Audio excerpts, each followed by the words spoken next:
Hola, muy buena tarde a todos. Bienvenidos a una sesión más de este entrenamiento continuo México contra COVID.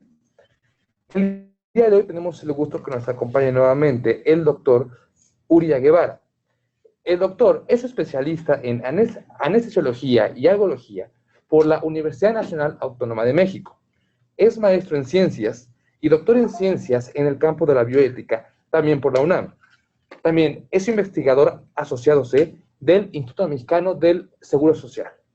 Doctor Guevara, qué gusto que nos acompañe nuevamente con nosotros en esta sesión especial que la pidieron nuestros participantes para comentar temas que ya hemos abordado sobre bioética y todos los temas que nuestros participantes nos hicieron favor de compartir en el chat, doctor.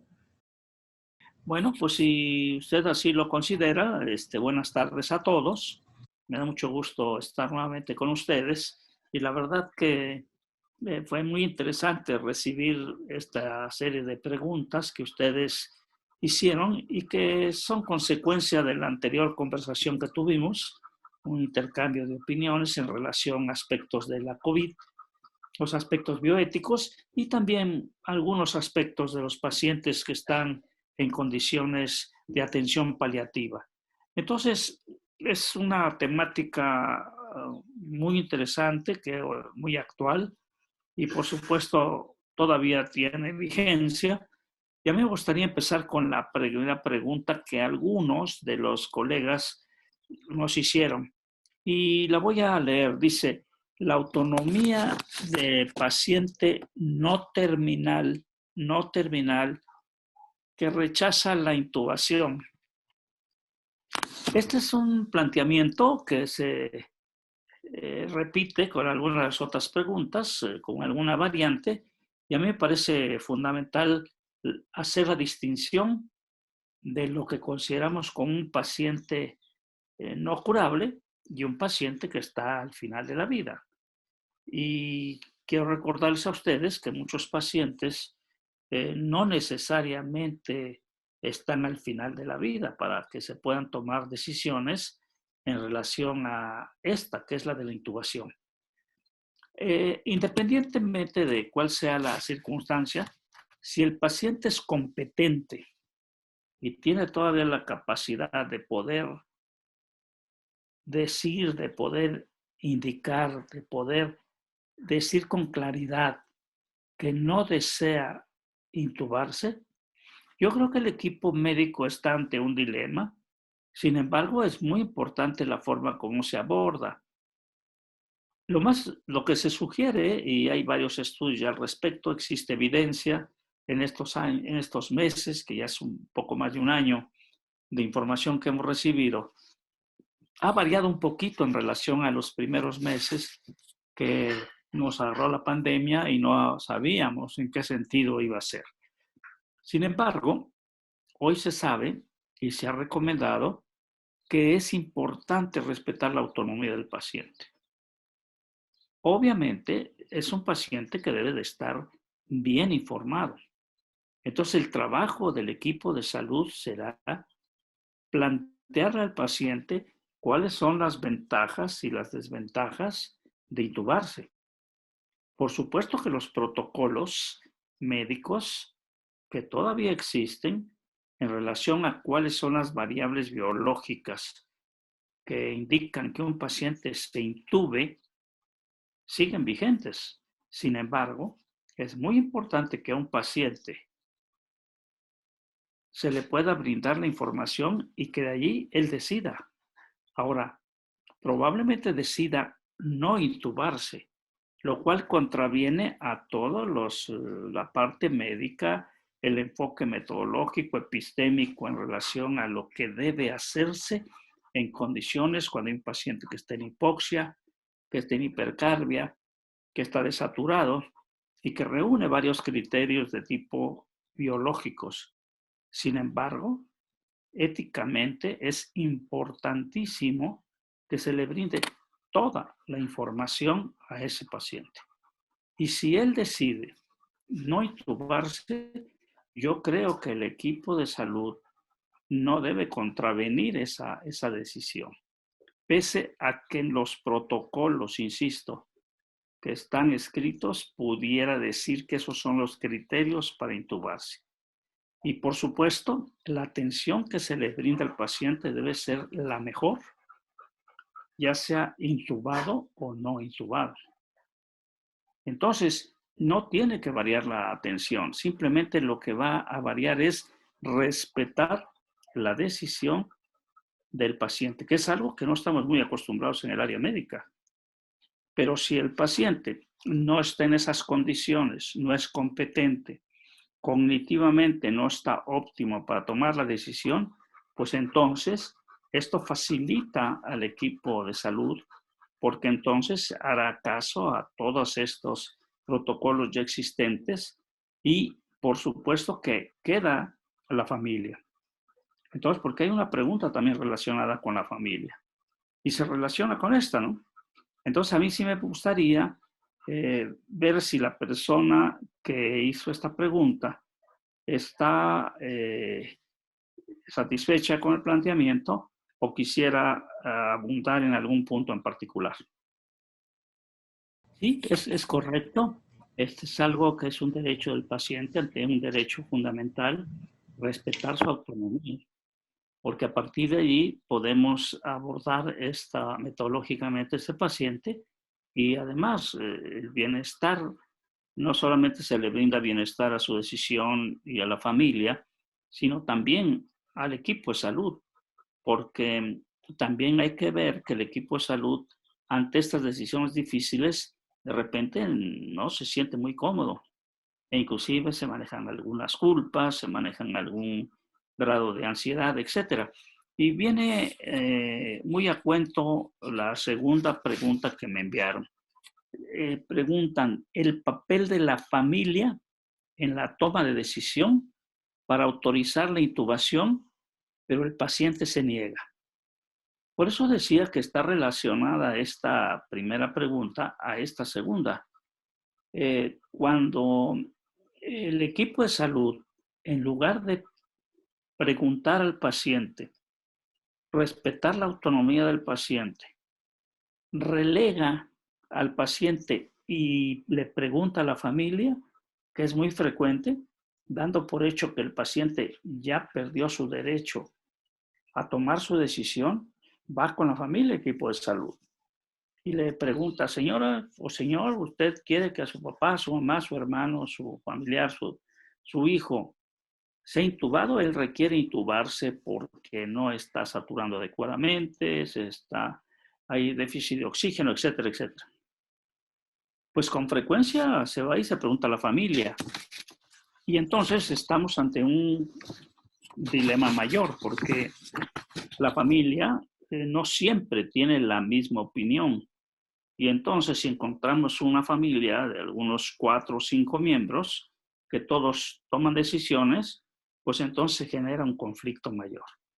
Ni se resuelve la situación y entonces unos familiares opinan que sí, otros que no. Y entonces el médico no puede tomar decisiones si se complica la situación. Es lo mismo, se tiene que dar una información clara, precisa, oportuna, suficiente a la familia sobre los pros y contras de la intubación. Y por supuesto que lo mismo se hace con el paciente. Y entonces se puede abordar de la siguiente manera, es decir, y ya conversamos con el paciente y el paciente no quiere o sí quiere. Usted es familia, ¿cuál es su opinión? Nosotros tenemos que respetar la opinión del paciente, que es el sujeto, es la persona que éticamente es el centro de la atención, no la familia. La familia, por supuesto, es muy importante, pero el sujeto no se le puede quitar su autonomía sobre su cuerpo y salud y su destino. Entonces, se le brinda la información a los familiares y por supuesto se le puede tomar su opinión y decir, bueno, muchas gracias por su opinión, esto aporta información y nosotros tenemos que respetar la decisión del paciente. ¿Cuándo se tiene una voluntad subrogada, que se llama? ¿Cuándo se subroga la decisión? Cuando el paciente no es competente. Si estamos ante un paciente que se está agravando y que ahora, por la misma hipoxia, por la misma dificultad de oxígeno, la misma déficit de oxígeno y la hipercarbia, el paciente está teniendo trastornos cognitivos, pues yo creo que es mucho más clara la situación, porque entonces se va con la familia y se dice, su paciente no puede tomar la decisión porque no está ya en condiciones para tomarla. Familia, ¿usted qué piensa? El grupo médico piensa esto. Estas son las ventajas, estas son las desventajas. Pero no puede sustituir la familia a la voluntad del paciente, que es muy frecuente que esto ocurra. De allí que el equipo de salud que nos está escuchando, es muy importante que se tomen todas las opiniones, por supuesto, hay que escucharlas, pero si el paciente es competente y puede tomar sus decisiones, se debe respetar la autonomía del paciente. ¿Y dónde queda el protocolo institucional o del hospital que se trate? Bueno, esa es la forma como idealmente debiera manejarse un paciente que llegue en condiciones que reúne esos requisitos para poder recibir la atención en una área de terapia intensiva. Sin embargo, no todos los pacientes están en terapia intensiva, les recuerdo. Con la COVID se habilitaron muchas áreas que no eran la terapia intensiva para atender a los pacientes con ventilación mecánica. Entonces los pacientes estaban fuera de los protocolos de terapia intensiva en una área habilitada, porque así lo requerían las condiciones, para atenderlos. Y si nosotros tenemos una terapia intensiva con 6, 8 camas, de repente ahora se tenía un hospital 25, 30 camas con ventilador para tratar de cubrir las necesidades de pacientes que necesitaban apoyo ventilatorio. Entonces, se le tuvo que presentar no solamente al intensivista ni al anestesiólogo, se le presentó al médico que estaba tratando al paciente y que había sido capacitado para atender pacientes, que no era intensivista, pero recibió capacitación. Pero independientemente de que estuviera en la condición o no, la pregunta es muy importante, las dos preguntas, porque nos permite aclarar que ante situaciones en donde el paciente ya no es competente, alguien tiene que tomar las decisiones. Pero mientras el paciente lo sea, hay que escuchar al paciente. Él tiene el derecho de que se respete sus decisiones, aunque no vayan en el sentido de que el médico piensa. Entonces, este es, por supuesto, un dilema ético.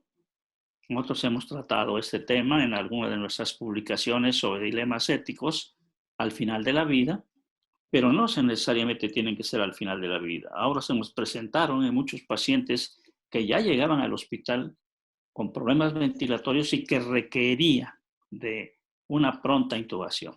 Entonces, son preguntas muy interesantes ambas.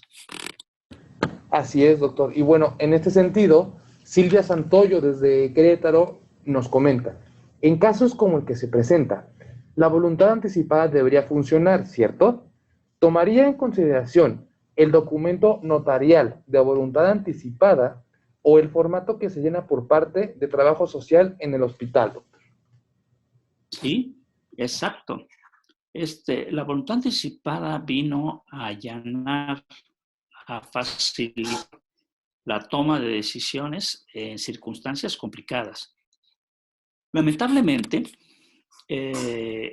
si vemos cuántas personas en cada estado han ido al notario a expresar su voluntad anticipada, siendo perfectamente competentes en pleno uso de todas sus facultades, ir al notario y decir, señores, si a mí me llegara a pasar tal cosa, yo desearía que se me haga esto o que no se me haga lo otro. Eso, lamentablemente, son números mínimos. Yo preguntaría, por ejemplo, en el caso del compañero de Querétaro, ¿cuántos pacientes en Querétaro tienen voluntad anticipada, pero también lo preguntaría para Nuevo León, para San Luis Potosí, para Oaxaca, para Chiapas, para cualquier estado de la República. Aún a pesar de que ya tenemos varios años de que existe la voluntad anticipada, al menos en 11 estados de la República ya tienen una ley aprobada en su legislación local y por supuesto en la Ciudad de México. Desde el 2008 se aprobó la ley de voluntad anticipada. Aún somos muy resistentes para ir al notario y hacerla. Ahora bien, ese es el mecanismo legal que dice la ley, pero se ha facilitado tratar de que en los hospitales, llegado el caso, se pudiera firmar esa voluntad anticipada. Lo que pasa es que allí ya entran algunas circunstancias un poco complejas, porque para que se considere voluntad anticipada según lo que marca la ley, tiene que estar en pleno uso de sus facultades. Y ese paciente que ya está en el hospital no se puede afirmar que está en pleno uso de sus facultades porque está enfermo. Entonces, la respuesta del compañero es que sí, eso facilitaría y se tiene que respetar. Si existe ese documento de voluntad anticipada, hay que respetarlo. Por eso es muy importante que en los expedientes clínicos exista el documento. Que las familias o que los pacientes que la han firmado lo lleven al hospital. Y entonces ese documento notarial tiene un valor extraordinario y nos facilita la toma de decisiones. Entonces sí, de acuerdo, se tendría que respetar. Y entonces por eso se ha hecho promoción. Y a mí me gustaría que todos los que nos escuchan promocionáramos la voluntad anticipada. Pero ¿por qué no solamente promocionarla? La pregunta sería, los médicos, las enfermeras, el equipo de salud, psicología y que nos esté escuchando, ¿ya firmó su voluntad anticipada? A mí me gustaría preguntar, y que nos contestaran en el chat hoy, ¿quién sí? Y si son tan gentiles que nos las pongan en la carátula, en la pantalla. Porque eso refleja que si en el grupo médico no hay esa sensibilidad para ir y firmar su voluntad anticipada, en la población en general menos. Por eso hay campañas de concientización.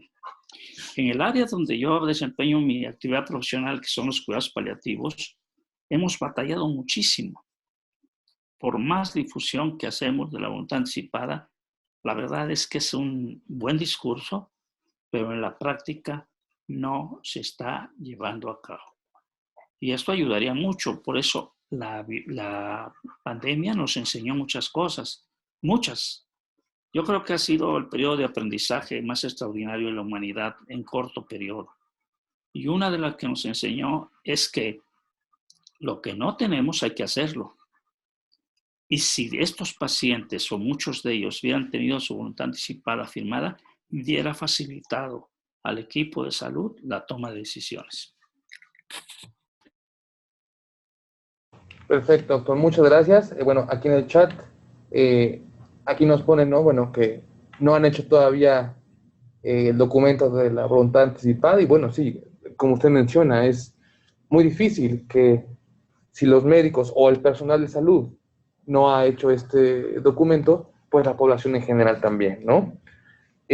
Aquí también tenemos un siguiente tema, una siguiente pregunta, doctor, sobre el dilema ético sobre el aislamiento de pacientes en la unidad de cuidados intensivos, ¿no? Porque, bueno, muchas veces los familiares quieren entrar a ver a su paciente, pero pues es evidente que no les es permitido, ¿no?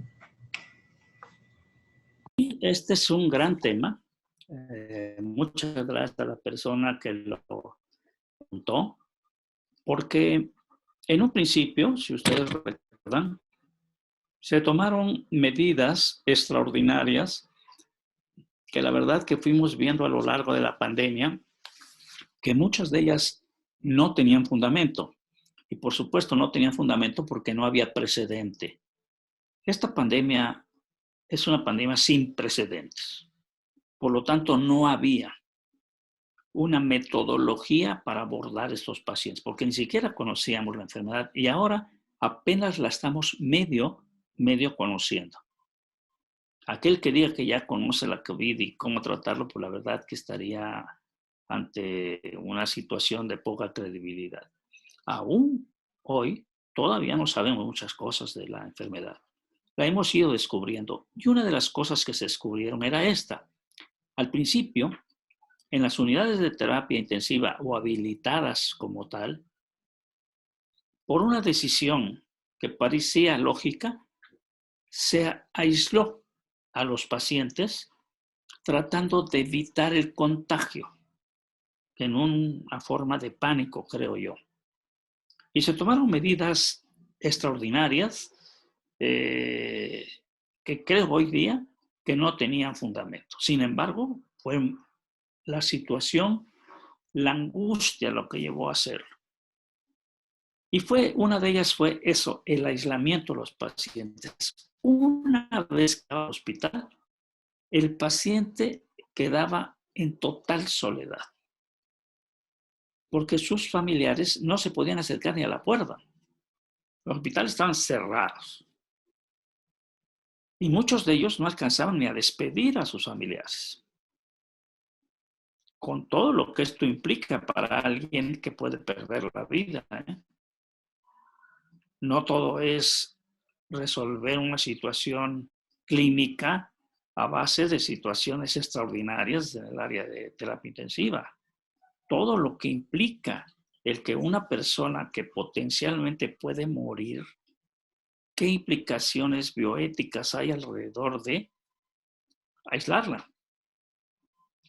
Entonces, con medida extraordinaria, se aislaron. Y no podía entrar nadie. Inclusive el mismo personal de salud, cuando entraba uno a los covidarios, no, bueno, era una parafernalia tremenda. A veces tardábamos más tiempo en prepararnos, en superprotegernos, para poder entrar ante el temor de poder contagiarnos nosotros y luego contagiar a otros. Entonces, esas medidas de aislamiento no es que se justifiquen, simplemente en un principio ocurría una pandemia a lo largo. Que primero, no todos los pacientes que iban a los hospitales iban a una terapia intensiva. Segundo, que no todos los pacientes que tenían COVID fallecían. Tercero, que había diferentes grados de enfermedad y diferentes tipos de evolución.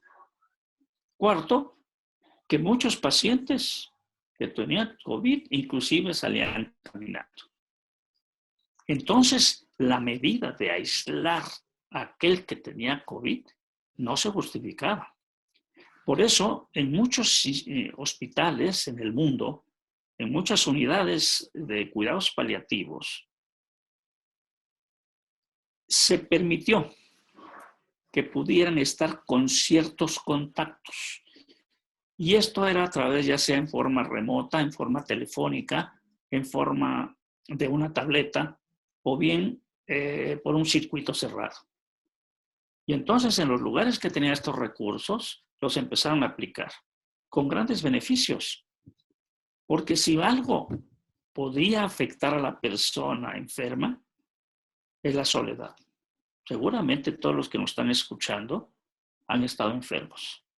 Y lo menos que desea uno cuando está enfermo es estar solo. Uno generalmente desea estar con otro, compartir con alguien, que alguien le escuche a uno, que alguien lo acompañe a uno. Por eso trajeron en muchos hospitales, en muchos lugares del mundo, a los expertos en cuidados paliativos a que participaran en la atención de los pacientes con COVID. Algo impensable, ¿no? Porque todo el mundo dice, no, los cuidados paliativos son aquellos pacientes que ya están al final de la vida. No, lo que pasa es que en cuidados paliativos hay un proceso, la metodología de atención es precisamente a base del acompañamiento del paciente durante toda la evolución de su enfermedad e inclusive durante la agonía y después de la muerte. Entonces, si hay un grupo de personas que están capacitados para el trabajo, pues vamos a traerlo. Y en Europa se les empezó a invitar para que participaran en el manejo. Y una de las cosas fue no socializar totalmente los pacientes. Hubiera una línea de comunicación. Hubiera una línea de comunicación a través electrónico tal vez. Y se establecieron tabletas. Y había una tableta dentro del área determinada. Y había unos horarios para que el paciente que tenía posibilidades, que no estaba, por supuesto, intubado, inconsciente, pudiera comunicarse con sus pacientes. Y fue quedando solamente ese pequeño grupo de pacientes que estaban intubados, los que quedaron pues sin tener esa posibilidad de comunicación. Pero el resto, que era la mayoría, tenía comunicación con ciertos horarios. Entonces se comunicaban con sus familiares a través de la tableta, a través de un televisor, y esto fue magnífico porque mejoró el estado de ánimo, disminuyó el sufrimiento y se permitió acompañar de sus familiares, que además ellos se sentían también beneficiados de saber cómo estaba su familiar. E inclusive, muchos, cuando el paciente se fue agravando, se pudieron despedir por vía electrónica de ellos, por vía remota. Hablar, despedirse, lo cual es muy importante, oiga. Porque esto a la postre, ahora que se están revisando toda la patología del duelo, se está viendo qué importante, qué determinante es elaborar el duelo sin saltarse ninguna etapa y despedirse y ver y decir y hablar con los pacientes, con su paciente y el paciente con su familia, verse así, aunque sea por vía remota, como yo lo estoy viendo a ustedes, pues es muy importante. Entonces, esta pregunta que nos hicieron es muy importante y mereció estos comentarios. Gracias. Muchas gracias, doctor. Aquí, con respecto a esto, tenemos un comentario de Guadalupe Gámez. Ella nos pregunta que si con esto que nos dijo, doctor, nos está diciendo que, bueno, el aislamiento no sirve del todo en los pacientes a los que tratamos, el personal de salud. Sí, yo creo que tenemos que entender el aislamiento como una parte de la metodología epidemiológica para evitar la propagación de este o cualquier otro germen, cualquier otro virus o bacteria. No, yo creo que el aislamiento hay que entenderlo como una forma de protección para el paciente y para el resto de personas. Y podemos ver qué ocurrió. Por fortuna, esto se fue modificando a lo largo de la pandemia. A ver, hubo pacientes que llegaron a un hospital y sus familiares jamás lo volvieron a ver y solamente fueron por una cajita de cenizas. Esto, a todas luces, no es lo habitual que ocurre. Cuando alguien fallece, se le acompaña a lo largo de su enfermedad, fallece, si está en el momento del fallecimiento, hay algunos ritos funerarios, dependiendo de cada una de las religiones, y posteriormente, pues se toma la decisión compartida siempre con el paciente o con la familia sobre el destino de los restos de esa persona. Esto no ocurría en la COVID. Entonces, se fue aprendiendo a lo largo y ya al final, en los mejores centros en Europa y otros países, se fue aperturando la posibilidad de comunicación y acompañamiento. Y cuando ya se logró que había un cierto control de la pandemia, cuando se empezó a ver que ya había, dio un poco de mayor confianza para poder inclusive permitir, inclusive a través de cristales, a través de una área protegida, poder inclusive visualizar a su paciente desde lejos. Entonces hay que pensar de ida y vuelta, no solamente en el paciente, sino también en la familia. Y eso le dio mucha tranquilidad al equipo de salud también, porque el equipo de salud tiene su opinión. Y algunos opinaban que sí, otros que no. El miedo nos llevó a todos a tomar decisiones raras. Hubo médicos que se escondieron en su casa o equipo de salud y no salieron nunca. Durante un año. Y cuando esto ocurría, todos pensamos, ¿y quién va a curar a los pacientes si los médicos nos escondemos? Bueno, había unos que teníamos más riesgo que otros, por supuesto, pero siempre existía ese temor justificado, creo yo. Sin embargo, en ocasiones se exageró. Lo que sí vino a resolver esto fue la tranquilidad de que los sectores cada vez estuvieran mayor cantidad de médicos vacunados. Y la vacuna, como para todas las enfermedades, pues nos genera un cierto grado de protección. No nos vuelve inmunes. Esto jamás lo entendimos al 100%. Tan es así que muchas personas que no lo han entendido ahora se han sometido a riesgos innecesarios. Han vuelto a enfermar inclusive. Y resulta que por supuesto que en un país tan grande como el nuestro de 120 millones de habitantes, pues no es lo mismo que en algunos países como Suiza o como Israel, que tienen una población epidemiológicamente controlada, ¿no? Con una población pequeña. Y entonces, con una situación orográfica como nuestro país, con 32 estados de la República, no es tan fácil acceder o accesar a todas las regiones del país. Y les recuerdo que en todas las regiones del país hay médicos, hay enfermeras, hay psicólogas, hay trabajadores sociales, hay personal de apoyo. Entonces, cuando hablamos de salud, hablamos no solamente de médicos. Y entonces, por fortuna, nos fuimos vacunando en el sector salud y esto fue bajando un poco la tensión.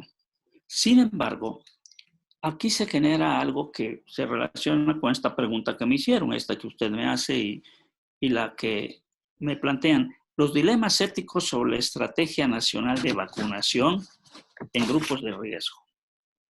Personal de salud de primera línea, privados, etcétera. Personal educativo y otros. Esto sugiere que habría algunos sujetos que deben tener prioridad sobre otros. Pero si nosotros le preguntamos lo mismo a otros sectores que no son salud, dirían no, los prioritarios somos nosotros, no ustedes. Y así se armaría un gran debate. Lo que sí es un hecho es que fuimos viendo que conforme se avanzaba la vacunación, y conste que se avanzó muy rápido en este país, comparado con otros países del mismo tamaño o más grandes, y con más recursos, se avanzó rápido y se pudo ir abatiendo la pandemia en muchos países y también en México. Sin embargo, el peligro está ahí. Y quien consideró o considera que ya por estar vacunado no puede enfermar, por supuesto que hoy sabemos que es un error. Por supuesto que puede enfermar. Lo que quizás ocurra es que si enferma no tenga una enfermedad tan grave como pudo haberla tenido.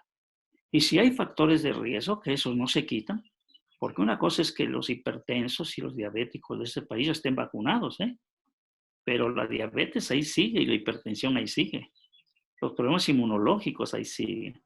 Los problemas de citoquinas ahí siguen. No es un problema solamente la vacuna. Entonces es importantísimo que vayamos como población y con todo, sobre todo con salud, comprendiendo para educar a nuestras poblaciones en general de que tenemos que conservar las mismas medidas del mayo del año pasado. Nada más que ahora con la ventaja de que estamos vacunados.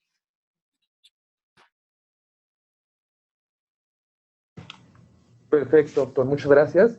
Igual, bueno, también surgieron algunos otros temas, ¿no? Que no están del todo relacionados con COVID. Uno de ellos es el dilema ético entre los profesionales de la salud y pacientes con diferente religión y la voluntad anticipada, doctor. Y en ese sentido podemos inscribir el respeto que debemos tener como personas humanas para todas las personas de diferentes religiones. Yo creo que todas las personas no pueden estar en contra, o todas las religiones no pueden estar en contra de la voluntad anticipada.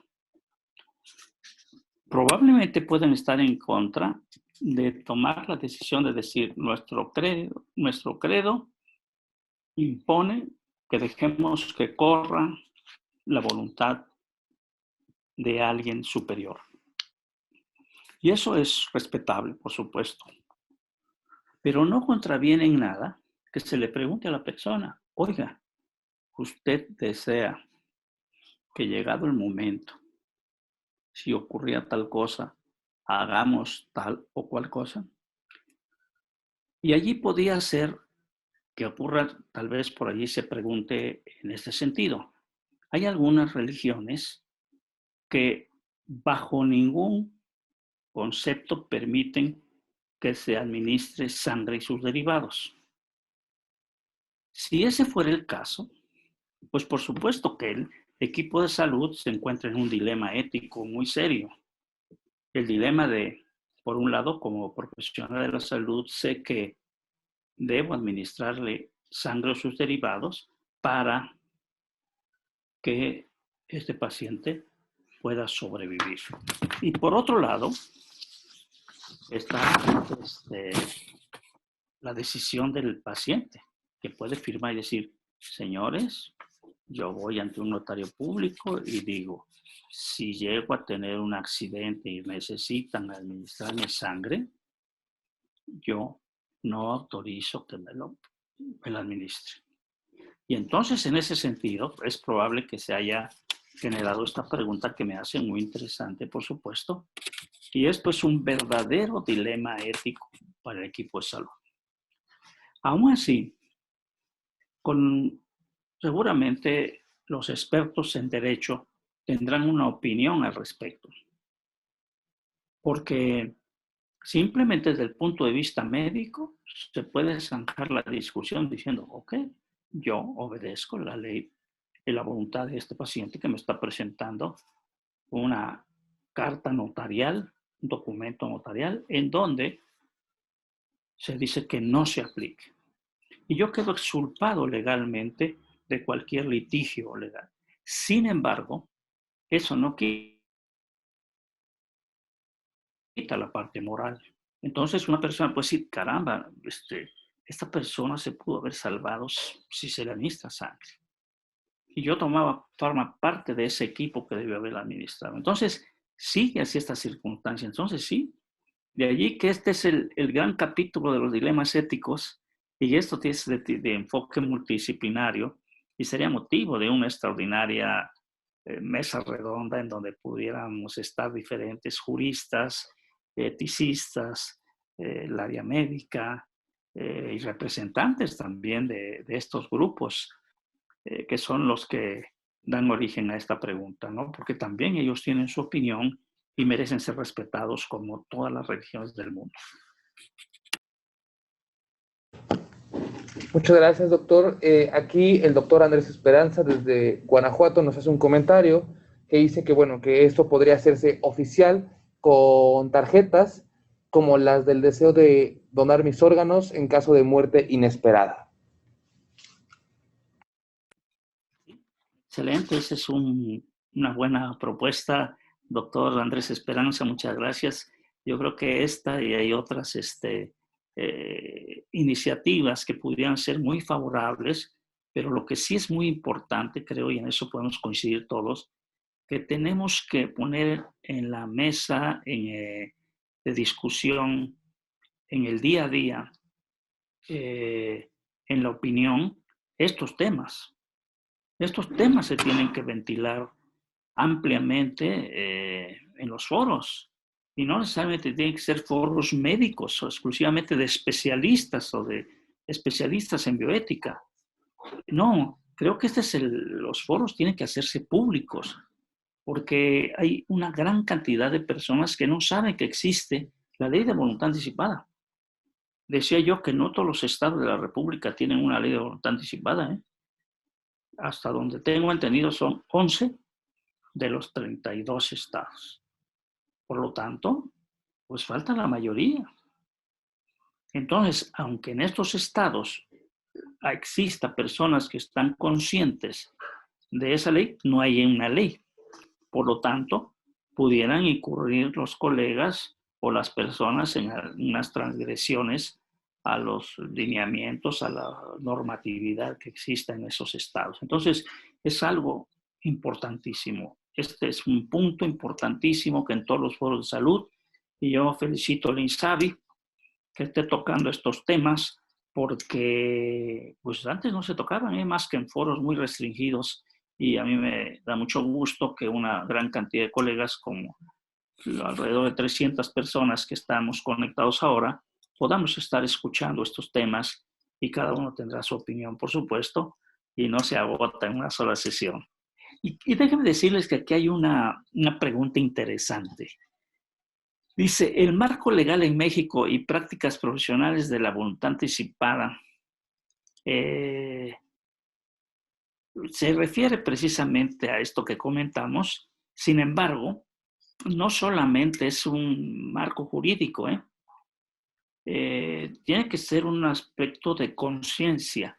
Hay que tomar conciencia como profesionales de la salud, y la población tiene que tomar conciencia como usuario de esos sistemas de salud, de que hay derechos que tenemos los pacientes y derechos que tienen los profesionales.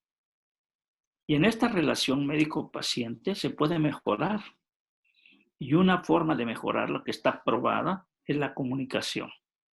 Una comunicación clara, expedita, oportuna. Y este es un tema que debería de difundirse ampliamente para ir generando una cultura de la prevención. Todo el mundo está de acuerdo que prevenir es mejor que curar. Pues la voluntad anticipada es una forma de prevenir, no ponerme en situaciones críticas, graves, de decisiones, si lo puedo tomar desde antes, y bueno, y que los estados se apuren donde no hay voluntad anticipada, para que en todos pronto, en toda la República, sea una realidad. Y viene una pregunta además, doctor, si me permite, que dice, dilema ético entre profesionales de la salud y pacientes sobre el tema de la religión. Decisiones profesionales son medidas estratégicas para ayudar a preservar, mantener o recuperar la salud y la vida de las personas. Bueno, creo que esta es una pregunta en relación a toma de decisiones que, por supuesto que todos los profesionales de la salud tomamos decisiones. A ver, yo quiero salirme un poquito de los médicos. Y, por ejemplo, salud también es el área de psicología. Entonces, ¿dónde está la normativa del área de psicología? ¿Cuáles los lineamientos del área de la psicología? Porque si partimos del hecho que la persona humana es la parte biológica, la psicoafectiva, la social y la espiritual, hablamos todo el tiempo de los temas biológicos del área médica, pero ya vimos que están relacionados con el área psicoafectiva. Y ahora estamos viendo esto. Parece ser que de repente el discurso se volvió las grandes complicaciones que trajo la pandemia, la COVID, desde el punto de vista psicoafectivo, en los niños, en los adolescentes, en los adultos, en los ancianos. Entonces, ¿dónde está la normativa del área de psicología? ¿Dónde está la normativa del área social? Y, por supuesto, cuando hablamos del área espiritual, que es parte de la multidimensionalidad de la persona humana, lo espiritual, sin que vayamos al campo de la religión, simplemente la parte espiritual de la persona humana. Estamos todavía con un gran déficit en ese campo. Por eso la atención paliativa, el área del desempeño profesional al que yo me dedico, hemos avanzado en ese sentido. Porque no solamente atendemos la parte biológica, sino a la par atendemos la psicoafectiva, es igualmente importante, la socioeconómica y la espiritual. Y fíjense que por quedarse al último, la espiritual es la que menos se atiende. Casi todo el mundo piensa que lo espiritual es lo religioso y lo lleva inmediatamente a la religión. a las creencias del paciente. Y nosotros sabemos hoy día que las creencias, la religión es solamente parte de lo espiritual, pero no es todo. Entonces, nos queda una gran tarea a todo el equipo de salud de ir integrando a la persona humana que desintegramos a lo largo de la historia. La desintegramos en campos y ahora que queremos integrarla nos cuesta mucho trabajo.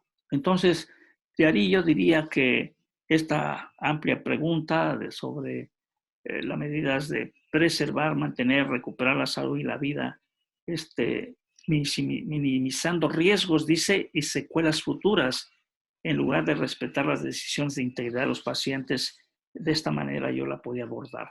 En efecto, no podemos desintegrar a los pacientes. La atención paliativa es una atención integral, integrada, sistemática, que atiende a los pacientes y a sus familias desde el punto de vista físico, emocional, social y espiritual. Y por lo tanto es un trabajo transdisciplinario, no lo puede hacer una sola persona. Requerimos cada vez más que haya profesionales de otras áreas trabajando en salud. Y aquí me gustaría, porque es algo que se está reestructurando en el país a través precisamente del INSABI. Si nosotros partimos de esto que estamos hablando en este momento, que somos una parte integral de 4 áreas y solamente se sigue atendiendo la médica, va a seguir faltando esas 3 áreas. Si ustedes van a un hospital y preguntan cuántos psicólogos hay en el hospital, a veces hay, en total para todos los turnos, hay 2 o 13. Y yo digo, ¿y si ven a miles de pacientes?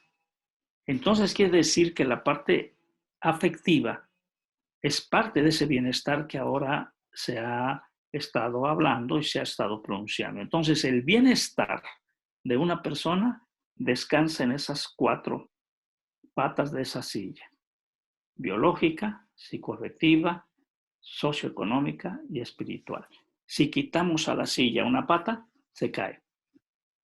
Necesitamos los 4 elementos que vayamos creciendo en forma armónica. Y ahora que hay esta apertura para poder adicionar todo lo que faltaba, esta visión que se hizo muy, por decirlo de una manera muy médica, creo que ahora se tiene que ampliar hacia la persona humana en su totalidad. Pues doctor, agoté las preguntas que tenía yo en la lista que me mandaron. Esperaría yo si existe algún otro. Con mucho gusto y por supuesto agradecido de que me hayan dado la oportunidad de aclarar o esclarecer algunos conceptos que por el tiempo la vez anterior no me fue posible poder escuchar sus planteamientos de ustedes tan interesantes. Claro que sí, doctor. Y bueno, les recordamos a los participantes que pueden seguir haciendo sus preguntas en el chat o levantar su mano y nosotros les activaremos su micrófono, doctor. Bueno, creo que es un tema que en la sesión pasada pues nos faltó mucho tiempo, ¿no? Si los participantes gustan ver la sesión pasada, en la que nos acompañó también el doctor Guevara, la pueden ver en la plataforma Coviduti y en el canal de YouTube del INSABI. Ahí pueden ver también esta primera ponencia que nos dio el doctor Guevara, para que, bueno, puedan tener un contexto más amplio, ¿no? Y bueno, aquí tenemos justamente ya una mano alzada, doctor, del doctor Andrés Esperanza desde Guanajuato. Doctor Esperanza, buenas tardes. Ya tiene activo su micrófono, doctor. Hola, buenas tardes. Como siempre, un placer escucharles a todos y cada uno de los ponentes que han presentado. Todos los días que hay videoconferencia aprendo algo nuevo, así es que muchas gracias, INSABI, muchas gracias a ustedes que lo coordinan. Respecto a las tarjetas, que me vino a la mente ahorita que estaba escuchándolo, Estaba pensando las tarjetas de voluntad anticipada. Ok, para los adultos, para los jóvenes, incluso, yo creo que quedaría perfecto. O sea, yo traigo mi tarjeta, cualquier cosa, no me pongan sangre, no me hagan trasplantes, no me hagan nada igual, ¿verdad? Yo creo que sería válido, sobre todo para los estados. No sé si vieron el comentario que hice en el chat respecto ya 14 estados que cuentan con la voluntad anticipada. Esto lo busqué en www.gov.mx INAPAM, por si les interesa buscarlo. Aquí me informan que son 14. Entonces, esos 14 estados, yo creo que bien podría valer la pena el que se viera lo de la tarjeta de voluntad anticipada, e incluso sin necesidad de hacer tanto foro, porque también de repente dicen, bueno, un foro nada más para ver mis derechos, si yo quiero, puedo renunciar como adulto, como joven consciente, pero también mientras yo esté consciente, porque si estoy inconsciente, el médico va a hacer lo que tenga que hacer para salvaguardar mi vida, ¿no? El gran problema aquí son los niños.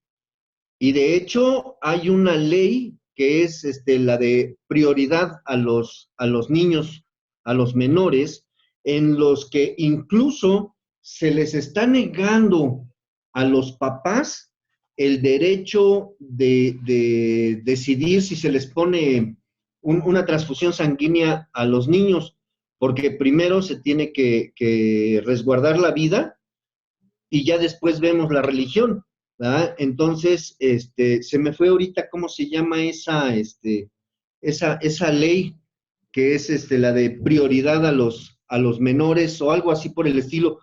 Entonces, pues yo creo que tenemos que valorar todo eso, ¿no? Muy cierto. O sea, puede haber un foro, pero no para los adultos, sino para los niños. Insisto, ya está esta ley. Sin embargo, yo creo que hay que darla a conocer para decirles, ¿sabes qué? Lo siento, sobre todo para quienes no acceden a las transfusiones sanguíneas o sus derivados, en los niños, en los niños. Así es que no sé cómo estemos ahí, sin a nivel nacional no lo encontré, lo estuve buscando hace algunos días, esto de quienes ya están ejerciendo ese derecho sobre la vida antes que la religión para los niños. No sé si sea nacional. Nuevamente, muchas gracias. Gracias por la oportunidad de explayarme. Yo sé que me tienen mucha paciencia, pero, caray, muy agradecido. Gracias, doctor. Gracias, doctor Esperanza, por esta aportación. Me da una buena noticia que sean ya 14. Esto es magnífico. Esperábamos que fueran cada vez más hasta que lleguen a ser todos. Y mire, el tema que toca en relación a los niños, esto se ha llamado voluntad subrogada y está perfectamente tipificada en el área de salud y también en el área del derecho.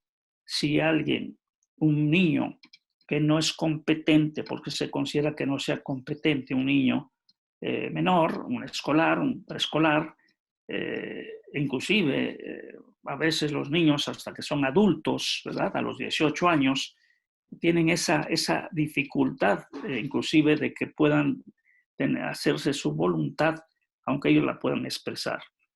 Y entonces se llama voluntad subrogada. Y se subroga ¿a quién? A los padres.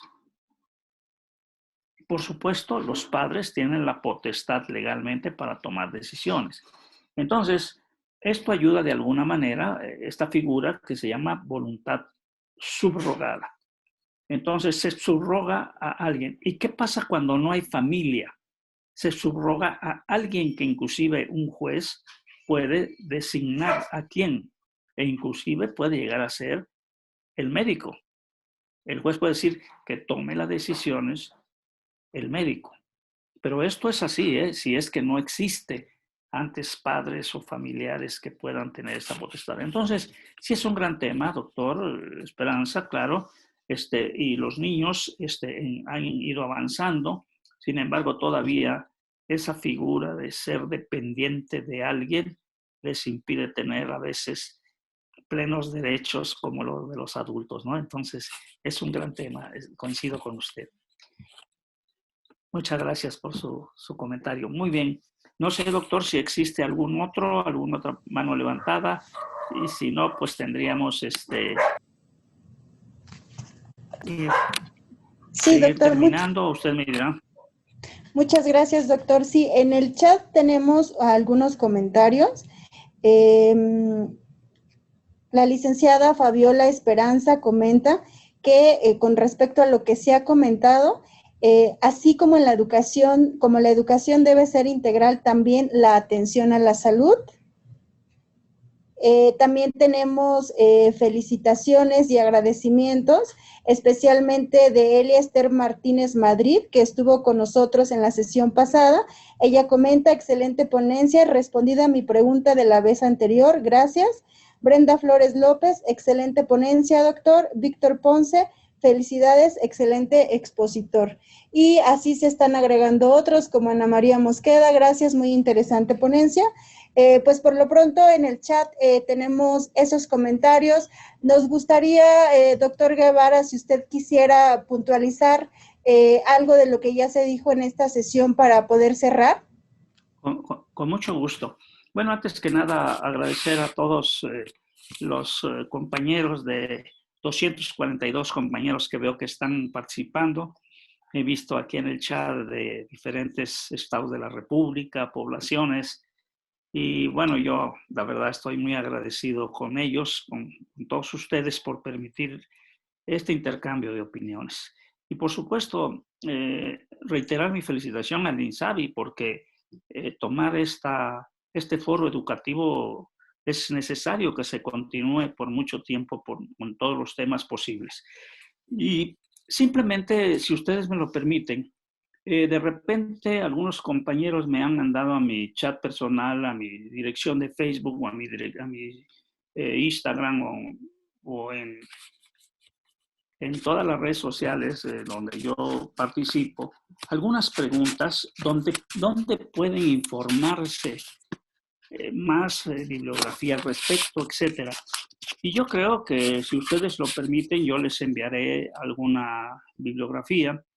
Hemos publicado algunos libros al respecto, sin embargo, el libro requiere a veces permiso del autor, pero hay algunos artículos que se les puedo compartir con mucho gusto para que puedan abundar.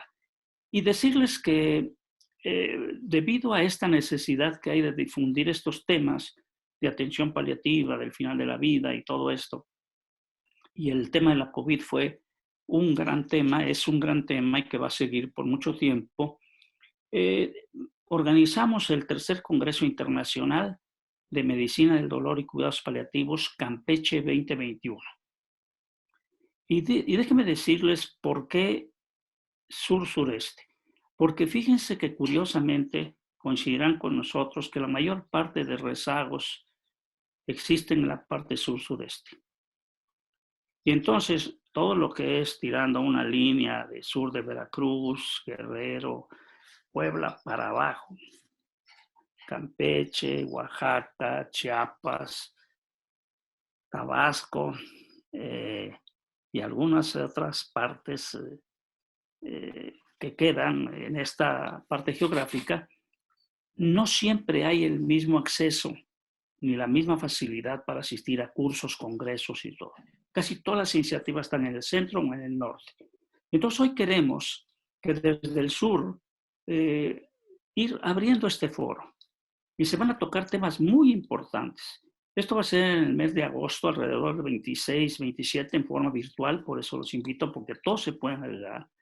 Y se van a tocar temas verdaderamente importantes, precisamente sobre la atención paliativa, aspectos bioéticos, sobre la lumbalgia, que es un gran problema de salud pública en el país, la causa número 1 de incapacidades en personas que están en edad laboral, y una gran preocupación en las personas de edad avanzada.